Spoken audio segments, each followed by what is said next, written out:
Dear, isa-swatch natin itong acrylic set na to. Ayan yung mga inclusion. May palette, may canvas panel board, may brushes, palette knife, at 24 colors na acrylic paint. Metal to, dear. Tapos nakaseal siya. Yung tuldok na yan, ipupush nyo yung ganyan para mabuksan. Gamitin natin tong flat brush, pang swatch. Load lang tayo dito. Ang battery niya, hindi siya ganun ka-watery. Flesh, lemon yellow, yellow mid, orange yellow, orange red, vermilion, scarlet, crimson red, yellow ochre, raw sienna, burnt amber, raw amber, Van Dyke brown, emerald green, napadami, sap green, olive green, viridian, cerulean blue, cobalt blue, ultramarine, ano to, dear? Phthalo Cyanine blue.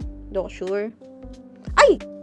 Last one, black. So, ito na yung swatch, dear, ng Hi-Tone acrylic paint. Yung honest thought ko dito, dear, so-so yung pigment niya. And for me, hindi siya ganun ka-opaque. One layer lang naman yan, dear. Pwede nyo patuyuin yan, tapos add kayo ng another layer. Considering the price, tapos yung mga inclusion na to, for me, okay na. Highly recommended ko siya for beginners. Kung gusto nyo umorder na to, nandiyan sa Yellow Basket.